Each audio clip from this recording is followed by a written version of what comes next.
Hey everyone, What If Fan here, bringing you another exciting part of What If copy system in Naruto. You can find the fanfic title and the original author's name on my Patreon page. Make sure to check it out and show them some love.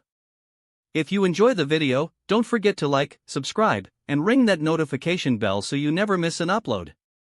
Quick update. What If Reborn as Gohan in future timeline will be going on hold soon, since we've nearly caught up with the author. So now, I need your help picking the next project for the channel. I'm currently deciding between these three fanfics. What if Transmigrated in One Piece and becoming a Marine? What if Ichigo awoke his powers to save his mother? What if Transmigrated into a nightmare mode Dragon Ball world? Please vote in the poll and let me know which story you'd like to see next. I'll take the top pick and start working on that as the series next. Also check out my Patreon channel for early releases of all the series, where you can find all the series released one day ahead of YouTube. Alright, let's jump into it. Chapter 371, looks a lot like a simp. Sasuke. I'm here to save you. I'll get you away from Orochimaru right now. Naruto ran towards Sasuke Uchiha, completely oblivious to Sasuke's icy expression. Kabuto Yakushi stood aside, watching coolly.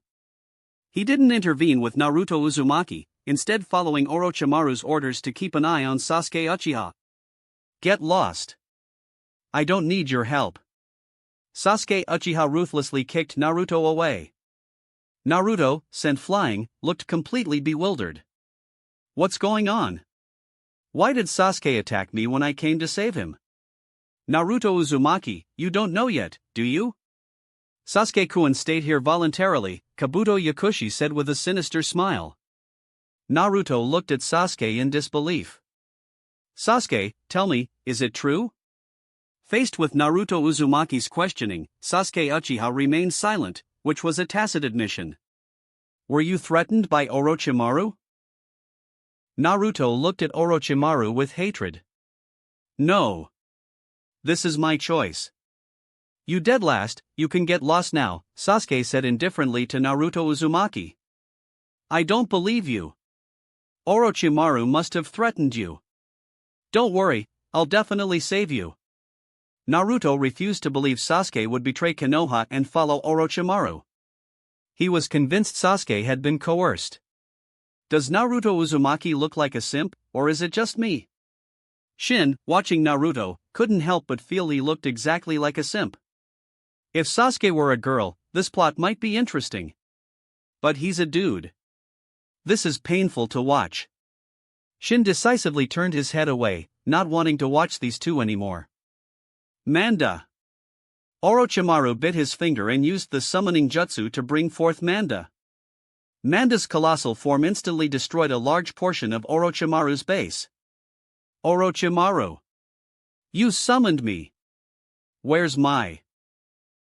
Manda, annoyed, was about to demand a sacrifice from Orochimaru when it suddenly caught sight of Shin in the periphery. It immediately deflated, its previous arrogance vanished completely. Manda had a very deep impression of Shin. The reason Ryuchi Cave was split in two was because of this very person. Most importantly, this person had killed the White Snake Sage. Manda was terrified of Shin. Orochimaru, seeing Manda trembling with fear, frowned. A terrified Manda was useless in battle. Orochimaru, don't look for me this time. I'll settle the score with you next time. Manda directly fled, scared back to the summoning realm because of Shin. Ha ha. Orochimaru, your Manda doesn't listen to you at all. Jiraiya burst out laughing at this scene, then immediately summoned Gamabunta.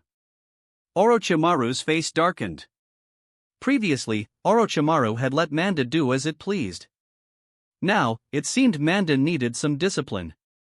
Kabuto Yakushi, take Sasuke Uchiha and retreat, Orochimaru instructed Kabuto. Facing Jiraiya, Orochimaru had no intention of fighting head-on. Since this base had been discovered, he had to abandon it. Yes, Orochimaru-sama. Kabuto Yakushi grabbed Sasuke Uchiha, glanced at Naruto Uzumaki, and prepared to leave. Let Sasuke go. Naruto Uzumaki roared and attacked Kabuto Yakushi. Get lost. Sasuke Uchiha ruthlessly stabbed forward, tearing a hole in Naruto Uzumaki's abdomen. If Naruto hadn't dodged at the last moment, he might have died under Sasuke Uchiha's blade. Just now, Sasuke Uchiha had aimed for Naruto's vitals, showing no regard for their camaraderie. What camaraderie? What bond? None of that mattered. For Sasuke Uchiha, the most important goal in life was revenge. Sasuke, why? Naruto knelt on the ground in pain. He had almost been killed just now. Naruto. Jiraiya, seeing this, immediately rushed towards Naruto, forgetting about attacking Orochimaru. However, though Jiraiya didn't attack, Gamabunta did. Its massive katana swung towards Orochimaru. Gamabunta's strength wasn't weak, but it truly posed no major threat to Orochimaru. Orochimaru wasn't afraid of Bunta, the pipe-smoking giant toad. Kabuto Yukushi left with Sasuke. Jiraiya didn't pursue them, he was checking Naruto's condition, helping him stop the bleeding. Pervy Sage, stop Sasuke. We have to bring Sasuke back. Naruto endured the pain and said to Jiraiya. He almost killed you. Why do you still care about him? Jiraiya was so angry he wanted to beat Naruto up.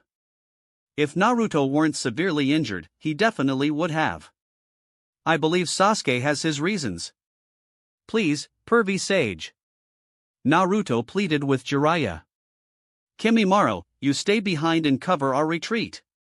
Orochimaru summoned a swarm of snakes, blocking Gamabunta's attack, then instructed Kimimaro. After giving the order, Orochimaru left. Kimimaro, that guy, to be precise, he was sold out by Orochimaru. It didn't matter. Kimimaro didn't care. Compared to Naruto Uzumaki, Kimimaro was an even bigger simp, Orochimaru's true simp. Being abandoned by Orochimaru to cover the retreat, not only did he not complain, but he even felt excited. Being able to help Orochimaru was something to be excited about. In comparison, Naruto Uzumaki, who was so determined to bring Sasuke back, was far inferior. Jiraiya didn't pursue the fleeing Orochimaru. The injured Naruto was still here, Jiraiya couldn't possibly leave Naruto to chase after him. At this point, Naruto had already fainted from blood loss. It was probably for the best. If he were awake, he'd definitely pester Jiraiya to save Sasuke. Jiraiya had no desire to save Sasuke, especially since Sasuke had willingly gone with Orochimaru. Guy, this person is yours. Be sure to defeat him. I'm taking Naruto for treatment, Jiraiya instructed Guy. Looking at the battle situation, Jiraiya knew Guy could handle the opponent, so he could leave with Naruto without worry. Bunta, sorry to trouble you. You can go back now. Jiraiya said to Gamabunta before leaving, then picked up Naruto and quickly departed. He had to get Naruto back for treatment as soon as possible. Although Naruto hadn't been hit in a vital spot, the injury was still severe. If not treated quickly, it could also be life-threatening. Though Jiraiya knew basic first aid, he didn't know medical ninjutsu, so he had to take Naruto back to Konoha. Chapter 372, Don't You Want To? After Jiraiya left, Shin glanced at Gamabunta, who was returning to Mount Myaboku. Gamabunta was unaware that something extra had been added to it on its return trip, a Flying Thunder God mark. Shin was, of course, the one who had placed it there. This trip wasn't a complete waste. I found the location of Mount Myaboku, Shin smiled faintly. He wanted to meet Gamamaru, the great Toad Sage.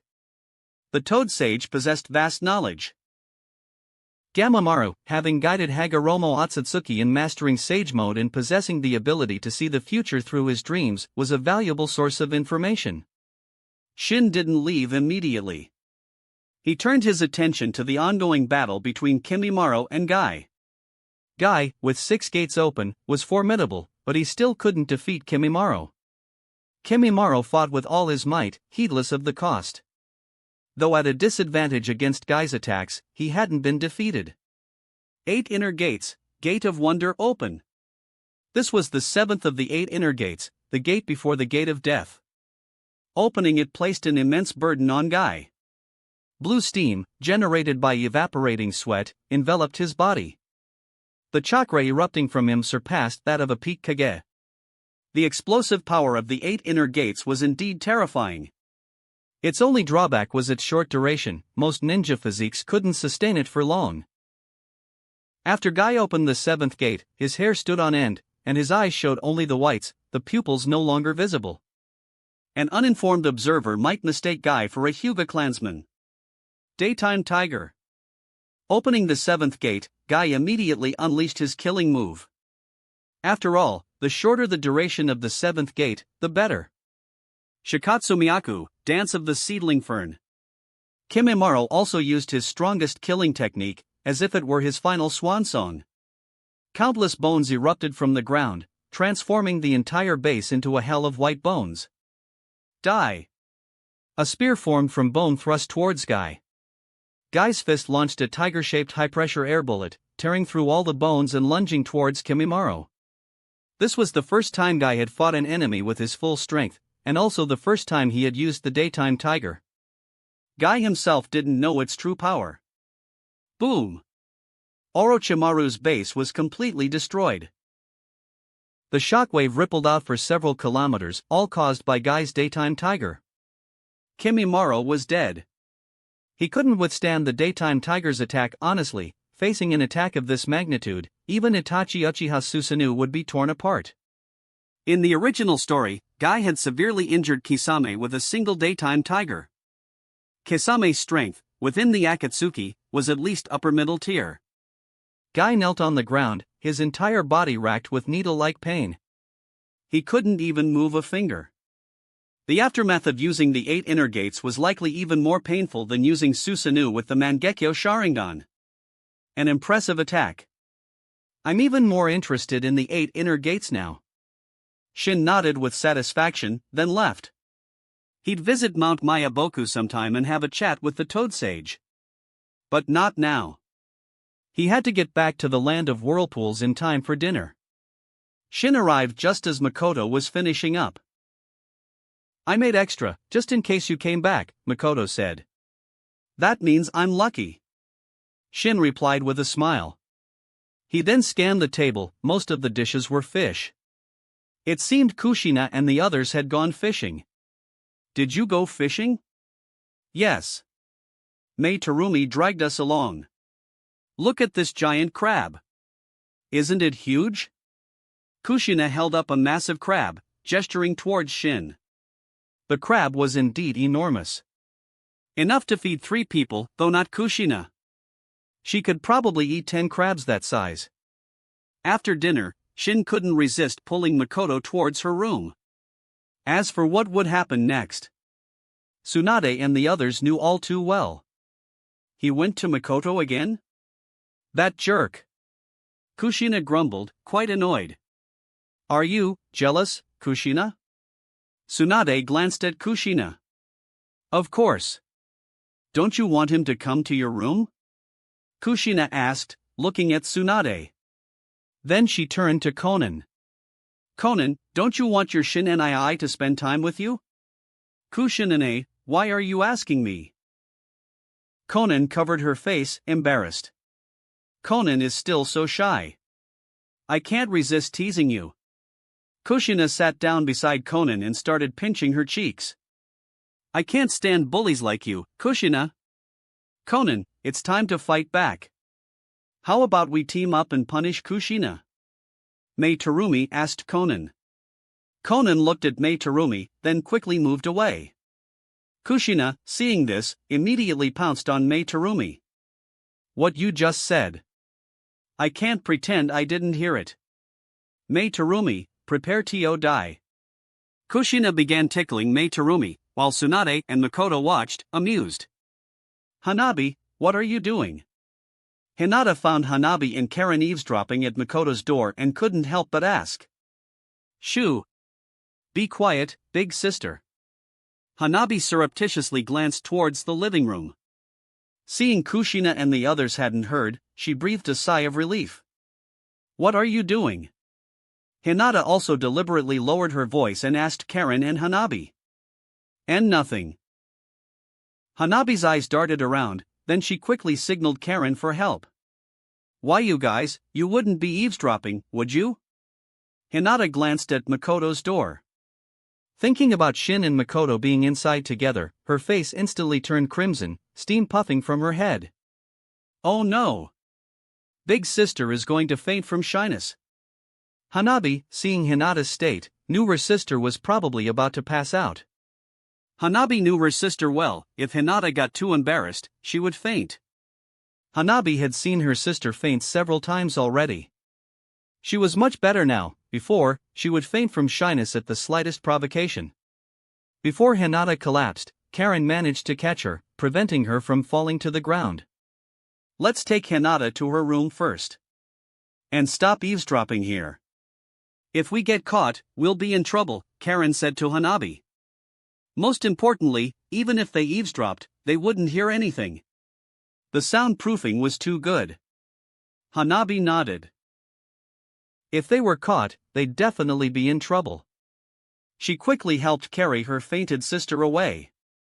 Chapter 373, Journey to Mount Mayaboku. Karen, Hanabi, come here for a moment. I need to ask you something. Shin called Karen and Hanabi over. Both Karen and Hanabi looked apprehensive, exchanging glances. Did he find out about their eavesdropping yesterday? Hanabi, quick-witted, already had a plan. She'd blame everything on Karen. After all, she was just a child. Shin wouldn't punish her. Thinking this, Hanabi put on an innocent expression. Karen was still unaware that Hanabi was already planning to throw her under the bus. What were you two doing yesterday? Shin looked at them with a half-smile. Alright, hearing Shin's question, any lingering hope Karen and Hanabi had vanished. It seemed they truly had been discovered. Shin it wasn't me. Karen dragged me there. I didn't mean to eavesdrop on anything. Hanabi decisively threw Karen under the bus. Her quick thinking was impressive. Karen was utterly stunned, staring blankly at the little lowly Hanabi. She never expected this little girl to be so cunning and ruthless. Yesterday, it wasn't Karen who dragged Hanabi along. Karen had been eavesdropping when Hanabi saw her and joined in. That's a lie. Karen angrily grabbed Hanabi and pinched her small face forcefully. This was slander. She wouldn't tolerate such an attack on her reputation. Ah! Let go of me. I'll bite you. Hanabi struggled, but she was no match for Karen. She could only resort to biting. I was prepared. I knew you little puppy would bite me. Can't bite me now, can you? Karen looked triumphantly at Hanabi. She held Hanabi from behind, pinching her small face, making it impossible for Hanabi to bite. Damn it! You meanie! Let me go if you dare, let me bite! Hanabi roared in impotent fury. He. Do you think I'm an idiot? Karen rolled her eyes at Hanabi. Does this little girl really take her for a fool? Alright, you two stop fooling around. I haven't even decided how to punish you yet. Shin interrupted them, causing Karen and Hanabi's expressions to freeze. Shin had discovered them eavesdropping at the door yesterday. But he had been busy with important matters at the time and hadn't had a chance to discipline them. Shin-sama, I admit my mistake. I'll accept any punishment Shin-sama deems fit. Any punishment at all, Karen said, winking at Shin. Shin, seeing her implication, mentally facepalmed. Thwack! Ouch! Karen clutched her small head, looking pitifully at Shin. That's not the kind of punishment she wanted. He's not going to hit my head too, is he? Hanabi, seeing Karen's pained expression, immediately took a few steps back. The little girl was afraid of pain, so she wanted to escape now. Don't even think about running. If you run away, I'll put you through hellish training later. Shin threatened Hanabi, who was trying to flee. This instantly made Hanabi freeze, looking pitifully at Shin. Fine. I won't do it again. I promise. Hanabi pouted, looking extremely wronged. We didn't even hear anything. If she had heard something, it might have been worth it. But she heard nothing, and now she was being punished. Hanabi felt incredibly aggrieved. You actually wanted to hear something? Shin was speechless. Don't you two have any shame? If only your personalities could complement Hinata's. Thwack! Hanabi didn't escape either. Shin tapped her small head, causing Hanabi to crouch on the ground, holding her head, tears welling up in her eyes, looking adorable. Alright, I won't punish you further. But remember, don't let there be a next time. Or else, Shin felt it necessary to remind them properly, lest they forget. However, Shin felt his warning probably wouldn't be very effective. Though they appeared meek and submissive now, they were actually quite bold. Understood. There will absolutely be no next time. Karen and Hanabi promised in unison. Shin sighed, glancing at Karen and Hanabi. He felt he shouldn't let Hanabi hang out with Karen anymore. Hanabi wasn't like this before. Previously, Hanabi was at most a slightly tsundere, a little lowly. Now, Hayashi Hyuga probably wouldn't even believe this was his daughter. Alright, you two go reflect on your actions. Shin sent them away to reflect, then went to the courtyard. Tsunade and the others were sitting there. Tsunade, Kushina, and Mei Terumi were playing cards. Konan was doing origami. Hinata was watering flowers with Makoto. Makoto, I need to leave for a bit, Shin said to Makoto. Where are you going? Makoto put down the watering can and turned to ask Shin. To Mount Mayaboku. I have some business to attend to. I probably won't be gone long. Mount Mayaboku? Isn't that the Toad Sage's sanctuary? How are you getting there? Tsunade put down her cards, peeled a paper strip from her face, and asked Shin. They had been playing cards, and the loser had to stick a paper strip on their face. Tsunade had never won, her situation was quite pitiful.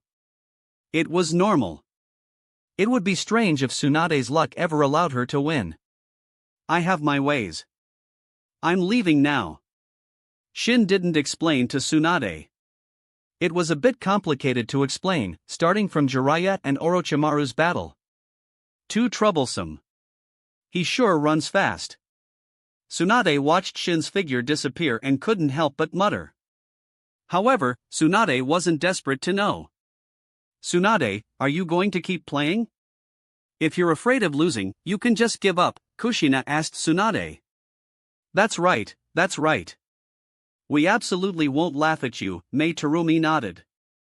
Shin, using the flying thunder god mark he had left, sensed the space of Mount Mayaboku and arrived at one of the three great sage regions. Much better than Ryuchi Cave. Arriving at Mount Mayaboku, Shin felt this place was far superior to Ryuchi Cave. Unlike Ryuchi Cave, whose environment felt repulsive, Mount Mayaboku was pleasant. Among the three great sage regions, Mount Mayaboku probably had the best environment. As for the remaining Shikatsu forest, where slugs resided, though Shin hadn't been there, just the name suggested it wasn't a nice place. Besides, slugs dislike light, one could imagine what Shikatsu forest was like. Chapter 374, Meeting the Great Toad Sage. Shin glanced around but didn't see any of toads. Strange. Where are they? Since he couldn't see any, Shin decided to use his Kagura mind's eye to sense chakra signatures and locate the toads.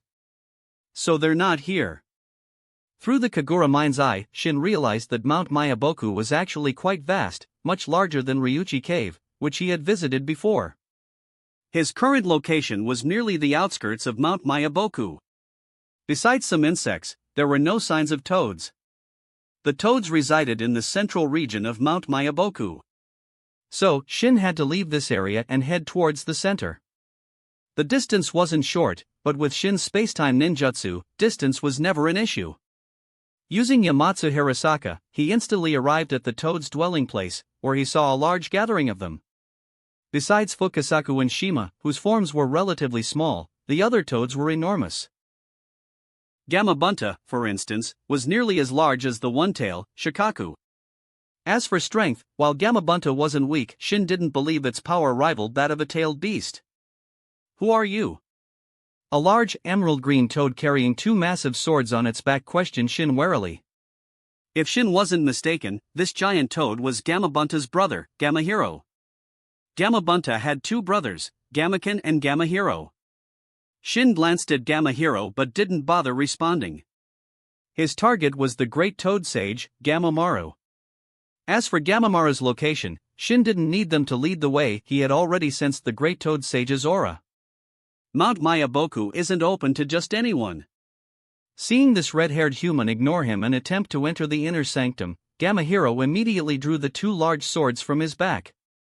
Gamahiro was usually taciturn, not fond of speaking. This time was no different.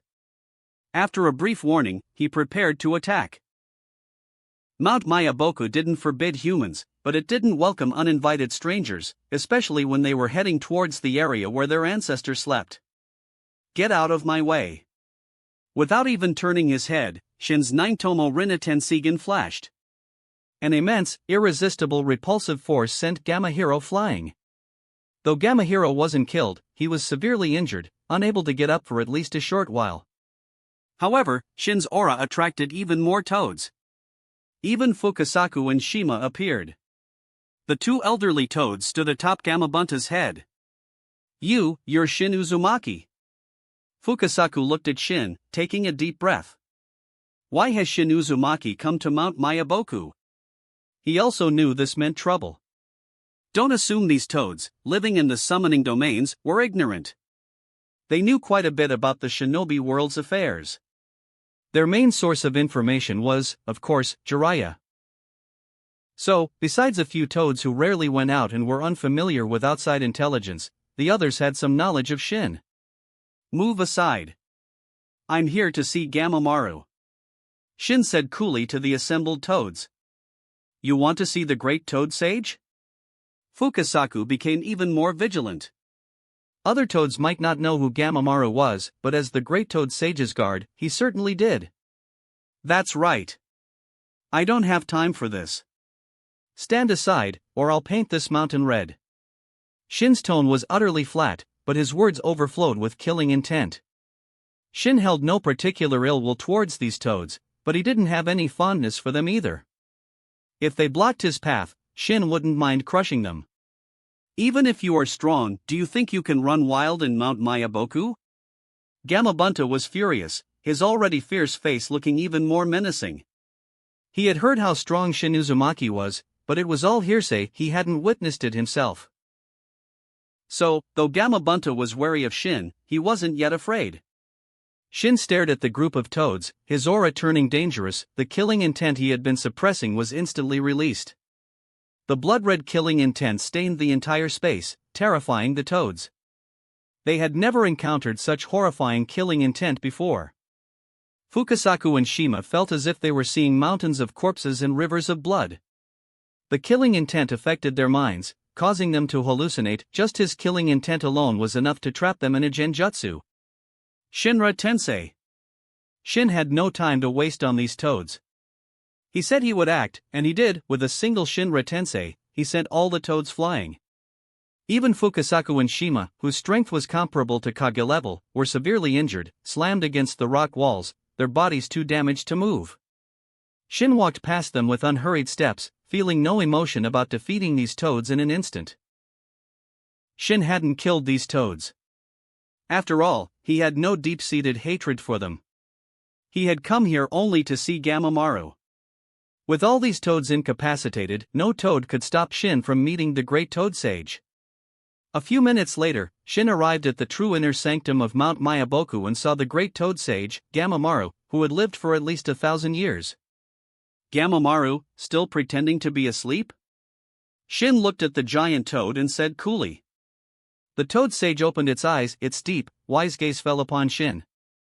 First time meeting. Let me introduce myself. My name is Shin Uzumaki.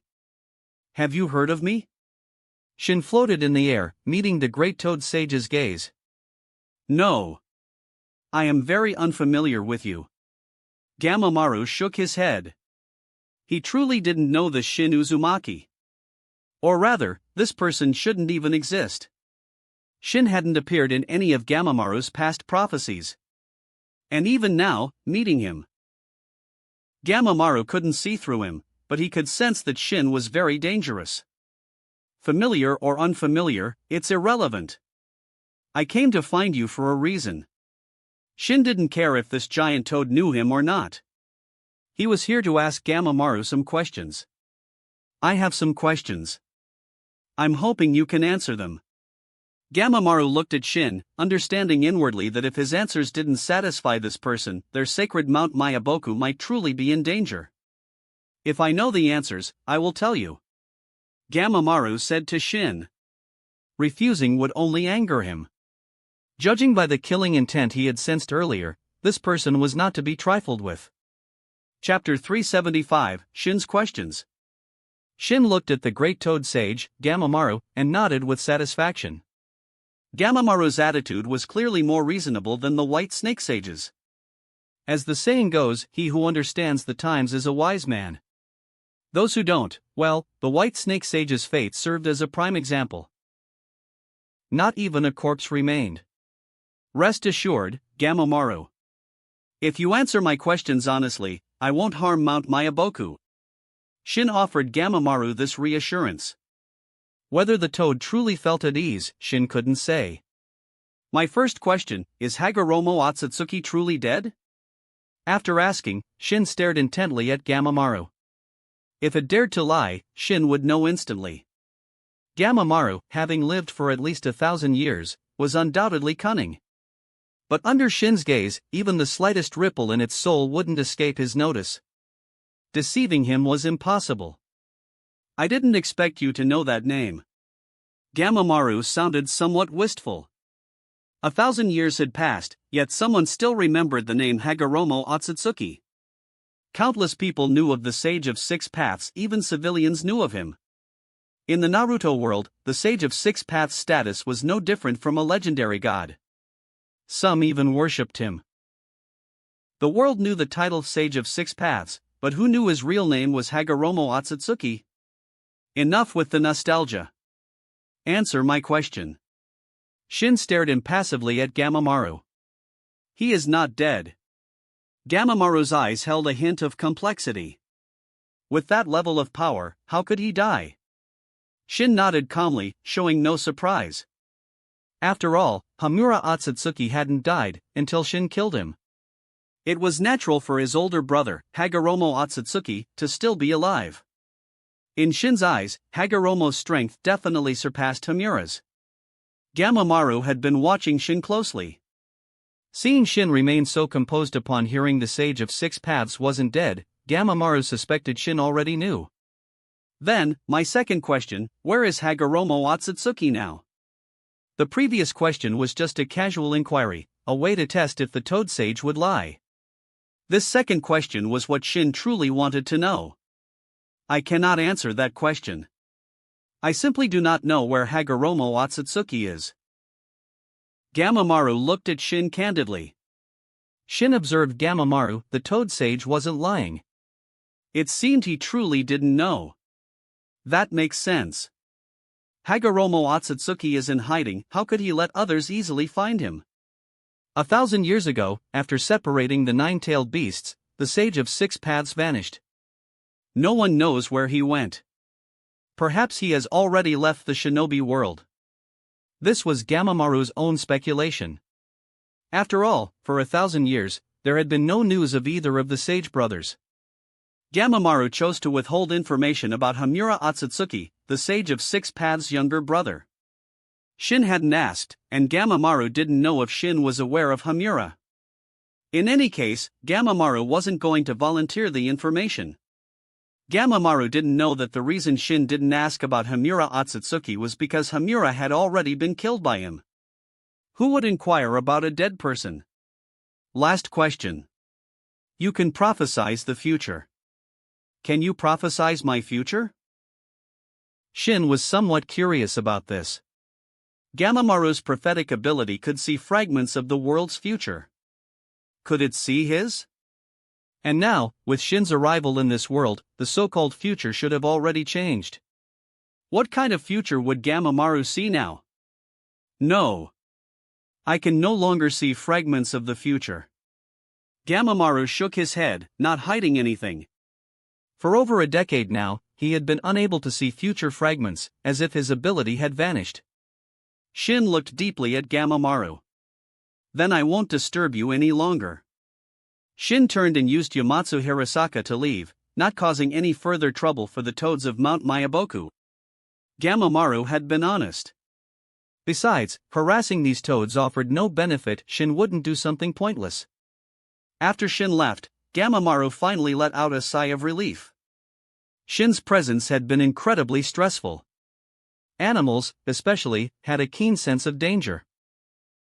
Though toads might not be as perceptive as snakes, they were certainly more sensitive than humans. Gamamaru felt that Shin Uzumaki was even more dangerous than Kaguya Otsutsuki, the woman who wanted to destroy the world. It was best to avoid angering him in the future. But why did he ask about the Sage of Six Paths? Is he planning to confront him? Gamamaru didn't know and didn't intend to get involved. Though his own strength wasn't weak, his intuition told him getting involved would have severe consequences. You're back already? Makoto looked at Shin, who had returned home. Shin had been gone for less than half an hour in total. I just had some questions for the Toad Sage. Got my answers, so I came back. Shin smiled, walked over to Makoto, and joined her in watering the flowers. By the way, where's Hinata? Shin remembered Hinata had been watering flowers with Makoto when he left. Why wasn't she here now? Hinata was dragged off by Hanabi to train, Konan informed Shin. Dragged off by Hanabi to train? When did Hanabi become so diligent? Shin was puzzled. That little bum Hanabi wasn't exactly the hard-working type. She usually liked to slack off during training. She said she wants to defeat Karen, so she's training hard to beat Karen. Konan said with a smile. Shin nodded, then walked over to Tsunade and the others, who were still playing cards. Tsunade's face was covered in paper strips. The loser had to stick paper strips on their face. Tsunade kept losing, so her face was completely covered. Kushina and Mei Terumi looked much better, with only a few strips each.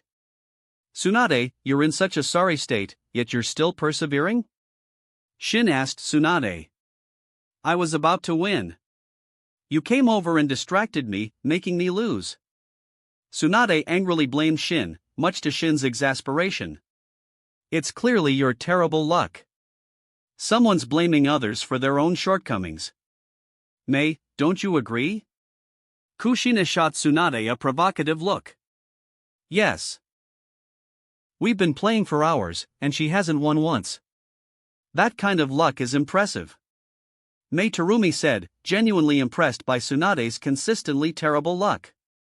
Every time, Tsunade managed to draw the worst possible hand. Chapter 376, Left and Right Hugs Are Fine. I'm done playing. After losing several more hands, Tsunade threw her cards down. I suspect you two are cheating. Tsunade, furious at not having won a single game, refused to believe it was her bad luck. She suspected Kushina and Mei Terumi were cheating. Cheating? Against you? Please. I only cheat against those who actually pose a challenge. You don't even qualify, Tsunade. Kushina scoffed. She hadn't forgotten how Shin used to make a fortune by betting against Tsunade in casinos. Tsunade never won. Tsunade's face darkened. They were mocking her. All right, Tsunade, calm down. Perhaps you should stick to games that require skill, not luck, Shin said, placing a hand on Tsunade's shoulder. Humph. I'm so angry. Tsunade exhaled sharply. She shouldn't have played cards with Kushina and the others. Losing continuously and still being mocked, it was frustrating not being able to retort effectively. By the way, I'm heading to Kirigakure. Want to come? Nawaki should still be there, Shin asked Tsunade. Yes, I'll go. It's been a long time since I last saw Nawaki. Tsunade counted on her fingers. She couldn't even remember how long it had been. She had mostly forgotten about Nawaki. Why are you going to Kirigakure? Kushina asked Shin, puzzled. taking Hinata and Hanabi back for a visit. Hinata told me a few days ago she missed her mother, Shin replied with a shrug. Let's go tomorrow. It's almost evening already. Makoto put down her watering can and walked over to Shin. All right. No rush. We'll listen to Makoto. Shin watched Makoto gracefully approach, then reached out and swept her into his arms, spinning her around. Put me down. Makoto lightly tapped Shin's shoulder. Do you really want me to put you down? Shin asked, looking at the expression on Makoto's face. She seemed to be enjoying it, yet she asked to be put down. Why are you hugging Makoto? Hug me too. Kushina pouted, rushing towards Shin with a jealous look. Careful, don't fall. Shin held Makoto with one arm and Kushina with the other. Left and right hugs are fine, huh? Tsunade remarked, watching Shin hold one in each arm. Seeing the slightly smug look on Shin's face annoyed Tsunade greatly. Want to hug me too? If you hug me, it'll be more comfortable than hugging Kushina and Makoto. Tsunade straightened up, puffing out her chest and looking at Shin, successfully drawing his attention. What's so great about that? Kushina deliberately glanced at a certain part of Tsunade, then hugged Shin tightly. Humph. I won't give up my spot to you. Kushina clung to Shin, refusing to let go. Makoto, on the other side, also held onto Shin tightly. Seems like everyone wants a piece of me, Shin said with deliberate smugness. But he soon realized he'd spoken too soon. Kushina and Makoto, unable to stand Shin's smug expression, reached out and pinched his waist. Though he didn't feel any pain, Shin still put on an exaggerated expression, pretending to be in agony. Let go. I need to go prepare dinner, Makoto said to Shin. Though she enjoyed being in Shin's embrace, cooking was more important. If she didn't cook, wouldn't they all go hungry tonight? Though skipping a meal wouldn't kill them, they were used to regular meals, not eating felt strange. After Makoto left, Konan instantly appeared in Shin's arms, leaving the initially eager Mei Terumi and Tsunade momentarily stunned. Konan, shouldn't you be helping Makoto with dinner? Tsunade asked irritably. No. I don't think I'd be much help. So I'll stay here. Konan shook her head at Tsunade. By the way, do you all want to go to Kirigakure tomorrow? Shin invited Kushina and the others. No thanks. But remember to come back early. Don't be too late, or else, Kushina shot Shin a threatening look. Threatening me? Tonight, I'll deal with you properly. Don't beg for mercy, Shin whispered into Kushina's ear. Who would beg for mercy? Kushina pouted. Good. I like seeing you act tough. I hope you can still be that stubborn later. Though, Kushina, you've never managed to hold out before. Shin chuckled mischievously. That laugh is so lewd. Don't laugh like that anymore, Shin nii. It's ruining your image. Konan said to Shin. Fine. I'll stop. Hearing Konan say it affected his image, Shin instantly wiped the smile off his face. After a while, Shin released Kushina and Konan, then said, I'll go get Hinata, Hanabi, and Karen for dinner. Just as Shin stepped out the door, he saw Hinata, Hanabi, and Karen returning together. Looks like they didn't forget about dinner either. Was just about to call you for dinner. Didn't expect you to be back already. Shin nii, what were you doing earlier? You weren't having fun without me, were you? Hanabi ran over, jumped onto Shin, and asked. That's right. I was having fun, and I didn't bring you. Deliberately left you at home, Shin nodded. Humph. Hanabi huffed angrily upon hearing this, then turned her head away, ignoring Shin, seemingly genuinely angry. Shin ignored the pouting Hanabi, put her down, and walked into the room. Just in time, Makoto had already prepared a sumptuous dinner. With shadow clones, cooking was indeed fast. Yes, Makoto had used shadow clones to cook so quickly. Otherwise, preparing such a large spread for so many people would have taken Makoto a very long time alone. My favorite fried tempura. Great. I love you, Makoto-nichan. Hanabi, seeing her favorite fried tempura, instantly forgot about being angry. As long as you like it. I'll make it for you often in the future. Makoto dotingly patted Hanabi's small head. Hanabi was truly spoiled here, she could have whatever she wanted to eat. Chapter 377, Bullying Little Hanabi. After dinner, Shin placed his hand on Hanabi Hyuga's head, ruffling her hair. Hanabi, I'm taking you and Hinata back to Kirigakure tomorrow. Your mother must miss you. Shin said to Hanabi. Hanabi, who had been enjoying Shin's gentle touch, suddenly stood up, looking particularly agitated. What? You're taking me back to Kirigakure? Do you hate me now? Hanabi looked at Shin with teary eyes. Shin was completely baffled. But in Hanabi's mind, if she went back, her father would definitely not let her come here again. She'd be stuck at home. Thinking about staying home, studying those boring etiquette books, and enduring tedious training, filled her with dread. Life in the land of whirlpools was so much fun. Once she returned home, she'd have to face her incredibly strict father. Before, Hanabi could endure it. But having gotten used to a good life, she clearly couldn't bear it now. Relax. I'm not sending you back permanently.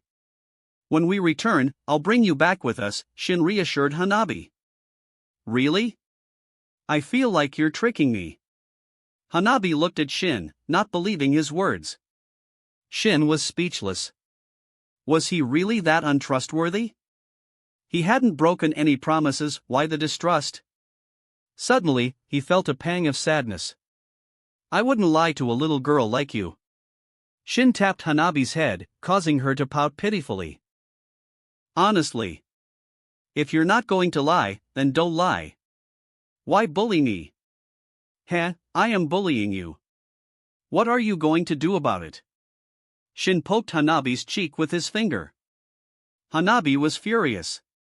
Seeing Shin still poking her with his finger, she angrily bared her small canine teeth and bit down. Ouch! You actually bit me. Shin couldn't help but pull his finger back. But Hanabi was determined to make Shin pay, biting down and refusing to let go. After about half an hour, Hanabi finally released Shin. Not because she wanted to, but because she couldn't bite any harder. Your skin's too tough, Hanabi grumbled softly. Were you trying to bite my finger off? Shin wiped the saliva from his finger on Hanabi's clothes, annoyed. There's not even a mark. I'm not giving up. Hanabi looked at Shin's finger. There wasn't even a single tooth mark. She felt incredibly dissatisfied. Give up. It's useless. Shin raised his hand and lightly flicked Hanabi's forehead. Damn it. Sooner or later, I'll definitely get my revenge. Hanabi flailed her arms at Shin, but in reality, she could only rage impotently in her heart. Oh. I admire your spirit, Hanabi, but such an impossible dream shows a lack of self-awareness. Let me show you what reality is. Shin pinched Hanabi's cheeks, continuing to bully the little loli, seeing if she still dared to be stubborn. Ah! I'll fight you right now. Hanabi yelled, unleashing a flurry of wild, untrained punches at Shin. After her loli fist attack, Hanabi was pinned down on the sofa by Shin and spanked. She immediately burst into tears. Are you really crying? Shin looked at Hanabi. But after a glance, Shin saw that Hanabi was faking it. Not a single tear had fallen. This fake crying was very unprofessional. At least shed a single tear. Not even sparing one tear, you're really too unprofessional. Wah-ah! It's because you bullied me. I'm going to get Big Sister to avenge me. Hanabi, while fake crying, ran towards Hinata. Asking her sister for help was a pretense, escaping Shin's clutches was her true goal. After escaping, Hanabi shot Shin a triumphant look. Looks like she still needs more lessons. Go rest. Remember to wake up early tomorrow and follow me to Kirigakure. If you don't behave, I'll leave you in Kirigakure. Shin said to Hanabi. Hanabi's expression changed. Stay in Kirigakure? Hanabi definitely didn't want that. Though her parents and relatives were in Kirigakure, Hanabi just didn't want to stay at home.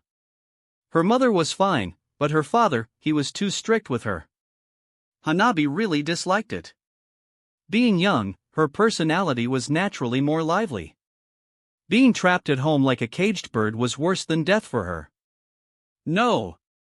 I don't want to stay in Kirigakure. If you leave me in Kirigakure, I'll ignore you for the rest of my life. Hanabi threw a tantrum on the sofa. If Hayashi Hyuga saw this, he probably wouldn't even recognize this as his daughter. Alright, I promise I won't leave you in Kirigakure. If I did, Kushina and the others wouldn't agree either. If Shin really left Hanabi at home, Kushina and the others would probably cause a ruckus. They had grown accustomed to Hanabi being around. With Hanabi, the land of whirlpools was much livelier.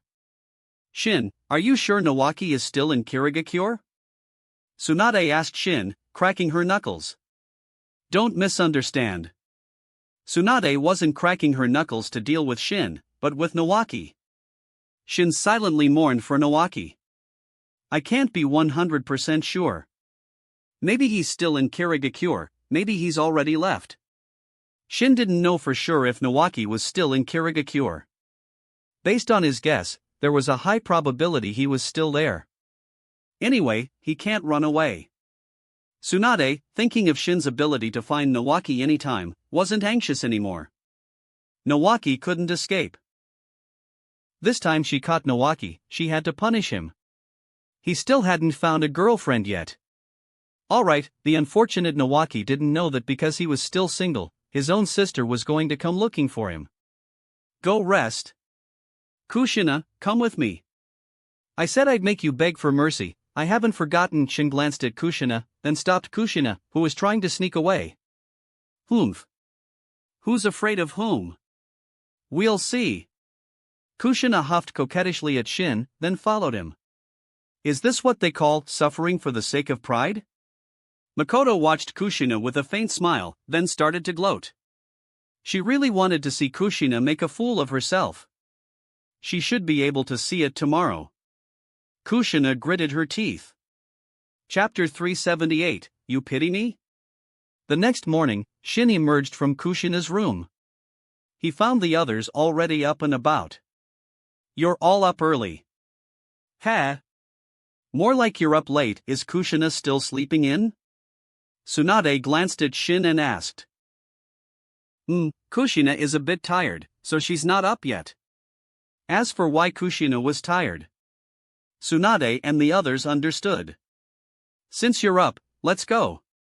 Tsunade grabbed Shin, ready to depart for Kirigakure. Wait a minute. I haven't eaten yet. You have to at least let me eat something before we go, right? Shin protested. He hadn't had breakfast. Skipping one meal won't kill you. Let's go quickly.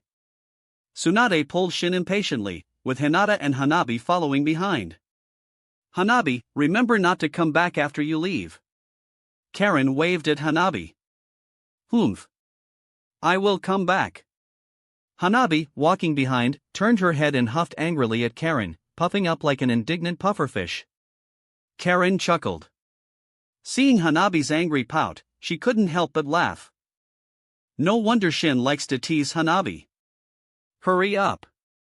Tsunade poked Shin with her small hand, urging him to use his spacetime ninjutsu to take them there. Can't we just walk? Shin asked Tsunade. Too tiring. Tsunade pouted. If they could use spacetime ninjutsu, why bother walking? Alright, laserbones. Shin immediately used Yamatsu Hirasaka, stepping into the dark spatial gate. Tsunade, reacting quickly, chased after him in a huff. Big sister, let's go together. Hanabi grabbed Hinata's hand. She didn't dare enter alone, the dark spatial portal was a bit scary. What if it malfunctioned and sent her somewhere unknown? Little Hanabi was quite cautious. After Hinata and Hanabi arrived, they saw Tsunade chasing Shin, who was dodging her punches. Go, Tsunade-nichan. Hanabi cheered for Tsunade, eager to see Tsunade beat up Shin, who had bullied her. Hanabi, are you sure it's Nachan? Shin dodged Tsunade's punch and appeared beside Hanabi, making her very nervous. Tsunade was annoyed now. Is he trying to bring up her age again? Tsunade swore if Shin dared to mention it, she would definitely punch him into a meat patty. Ahem, nothing. Let's hurry to the Hyuga compound. Shin, seeing Tsunade was genuinely about to get angry, decided not to push his luck. If Tsunade really hit him, he couldn't retaliate. Arriving at the Hyuga compound, Hinata and Hanabi went to see their mother. Shin naturally didn't follow. Hayashi Hyuga was likely at the Mizukage Tower handling official business. Hisashi Hyuga was currently in charge of the Hyuga clan, so Shin found Hisashi. He also found Nawaki with Hisashi. Nawaki was leisurely drinking with him at the moment. However, upon seeing Shin and Tsunade arrive, Nawaki abruptly spat out a mouthful of sake, spraying Hisashi Hyuga in the face. Big sis. What are you doing here? Nawaki quickly stood up, looking nervously at his sister Tsunade. Hisashi, who had just been sprayed by Nawaki, quietly left after seeing Tsunade. His intuition told him it was best to leave now. As for Nawaki, he silently mourned for him. Big sis? Did you just call me big? Tsunade's already sour expression instantly became even grim. Her icy gaze fixed on Nawaki, making him gulp involuntarily. Nawaki then shot a resentful look at Shin. Why did Shin suddenly bring Tsunade here? He didn't even give him a heads up. If he had known beforehand, he would have had time to run. I wasn't saying you're old. Nawaki tried to save himself. His survival instinct was strong. Die. Tsunade threw a punch. She had been holding back some frustration from Shin earlier. Now, she vented it all on Nawaki. Bang! Nawaki was sent flying without any resistance, his body embedding into a nearby rockery, looking utterly miserable. Tsunade, go easy on him. Don't kill Nawaki. Shin grabbed Tsunade. If Nawaki didn't have the sage body, he might have been beaten to death. Actually, Tsunade felt quite embarrassed now. She hadn't intended to hit him so hard, it was just a habit. When she angrily chased Shin before, Tsunade had used that much force, and Shin had been completely fine. This led to Tsunade misjudging her strength this time, leaving Nawaki in a wretched state. I'll go check on Nawaki. Shin walked over, pulled Nawaki out from the rockery, and used the mystical palm technique to heal him. Shin, save me. Nawaki clutched Shin fearfully. His sister was too violent, she almost killed him.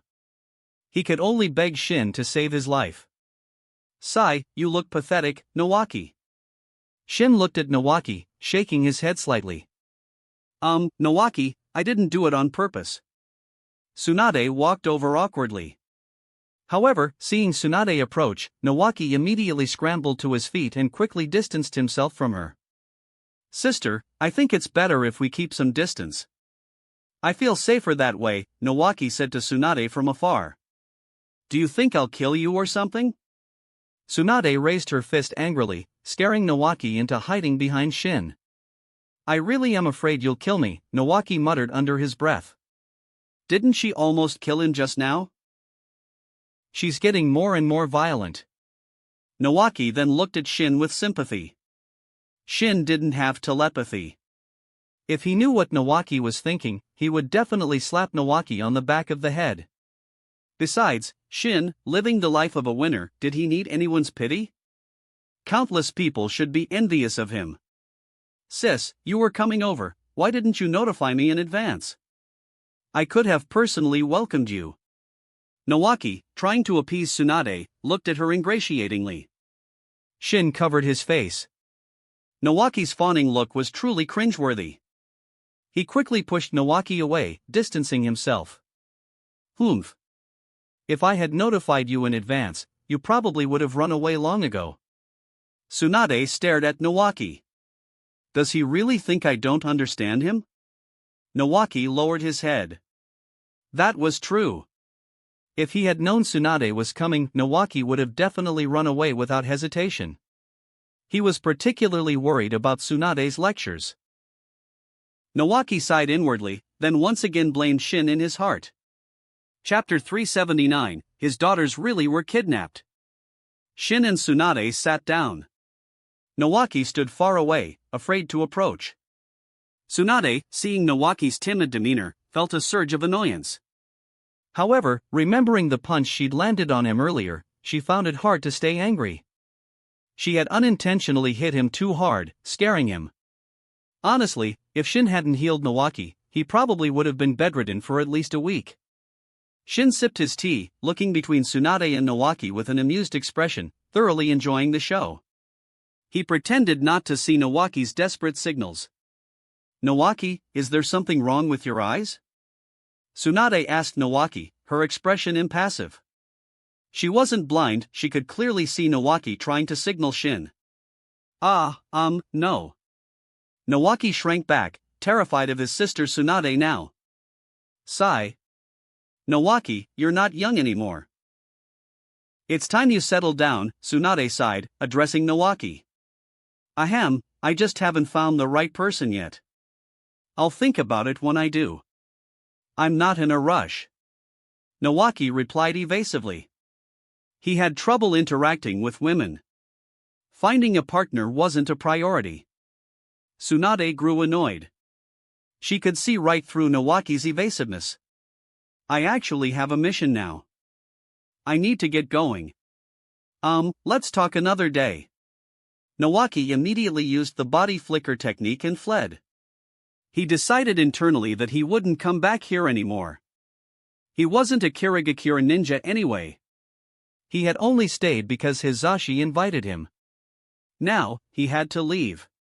"He sure runs fast," Tsunade huffed, slamming her hand on the table. The marble tabletop shattered into pieces. "The poor table is ruined." Shin looked at the shattered table and couldn't help but sigh. They hadn't been sitting there for long when Hayashi Hyuga found them. Hearing Shin had arrived, he had rushed back from the Mizukichi Tower.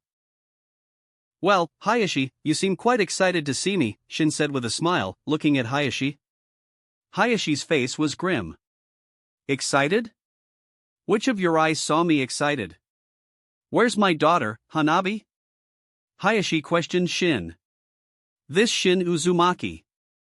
Kidnapping his eldest daughter, Hinata, was one thing. Now he had even kidnapped his second daughter, Hanabi. How could Hayashi not be angry? But anger was useless, especially against Shin Uzumaki. He couldn't do anything to him. The priority now was to get his daughter back. "Your daughter Hanabi went to see her mother. By the way, Hayashi, when I leave, Hanabi will be coming with me." Shin informed Hayashi in advance. Of course, Shin knew Hayashi probably wouldn't agree. "I disagree. Absolutely not." Hayashi's reaction was even stronger than Shin had anticipated. If there wasn't a table for Hayashi to slam, he probably would have done it on the spot. "I know you disagree. But what's the use of you disagreeing? Why don't you ask your daughter if she wants to come with me? Honestly, you're a real failure as a father." Shin shook his head. Hanabi not wanting to stay home was largely due to Hayashi. Hayashi's face darkened. "Alright, stop looking so glum. Go see your daughter. We won't be staying here long before we leave." Shin waved his hand dismissively at Hayashi. He didn't want to see Hayashi standing there with a dark face, looking like Shin owed him money. Hayashi left to see his younger daughter, Hanabi.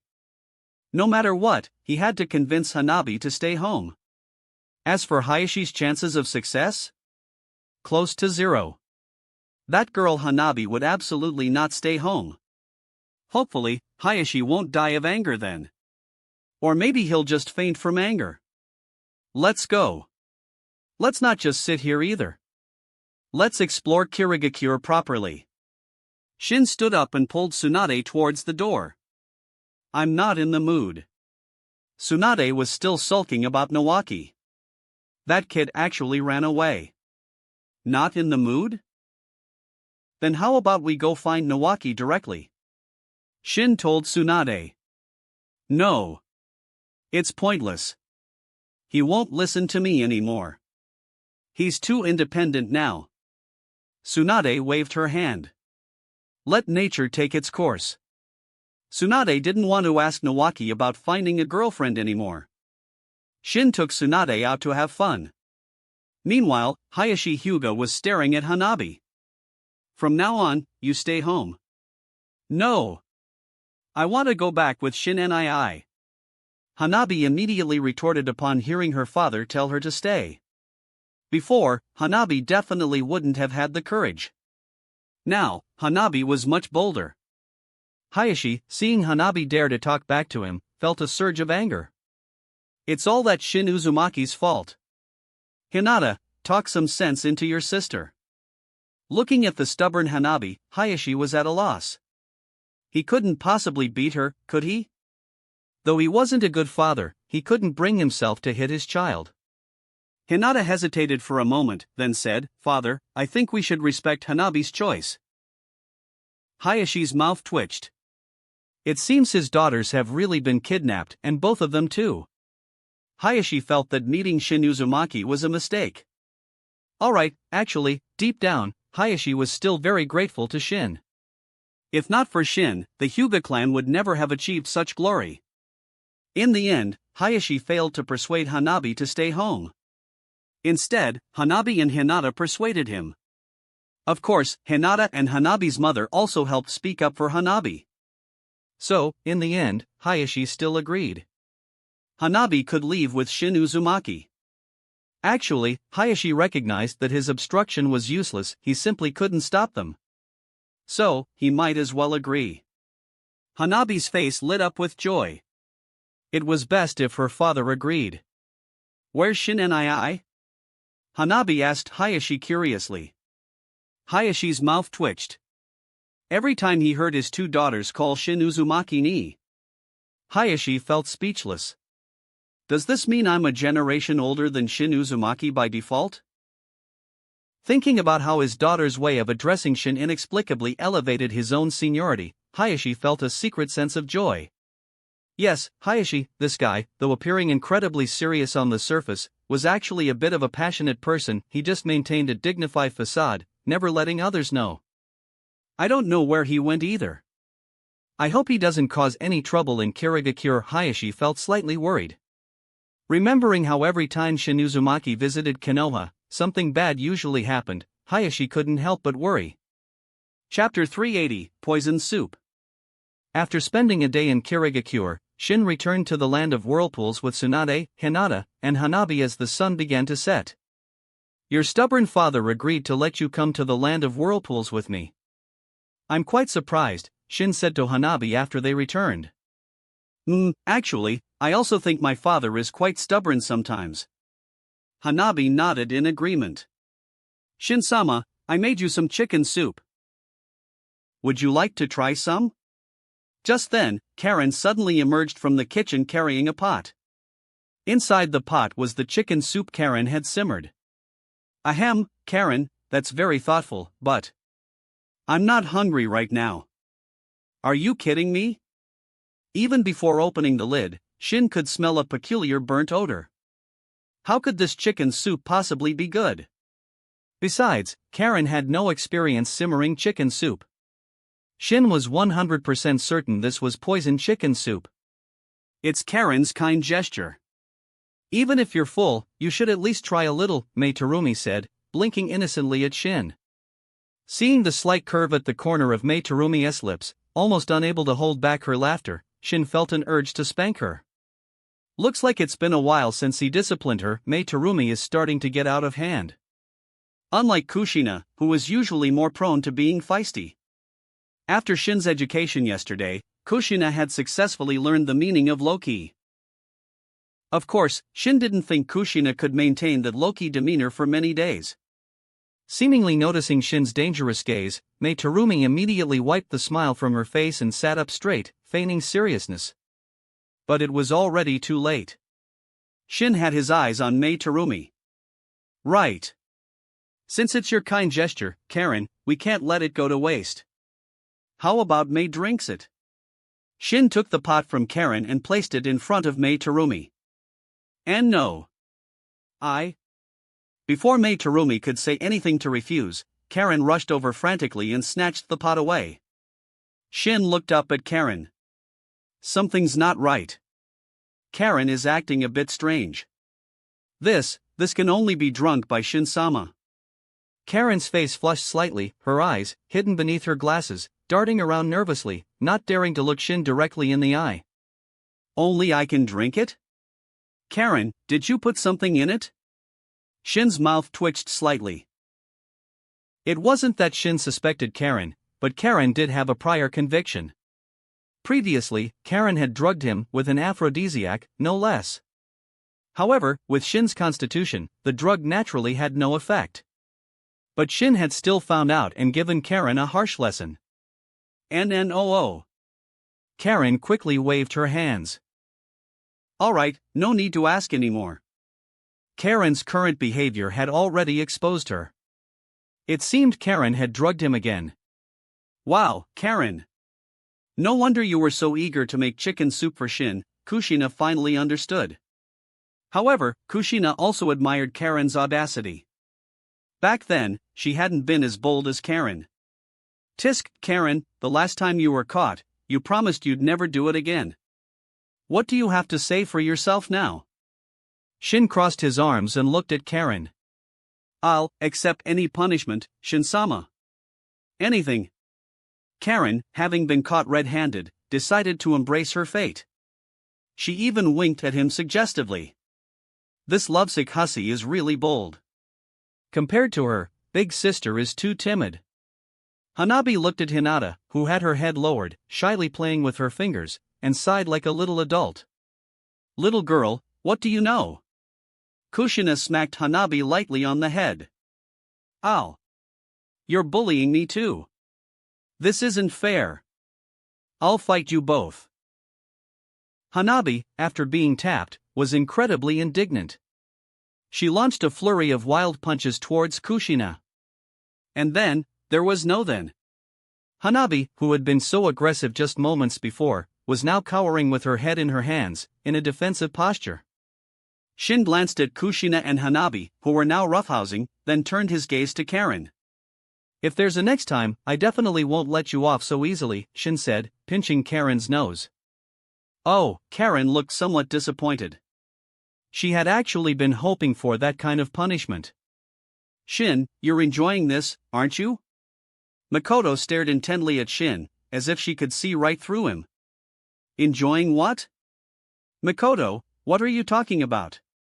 Shin put on an innocent expression, clearly playing dumb. He's practically glowing with smugness, Kushina said, releasing Hanabi. Whether I'm enjoying or not, how would you two know?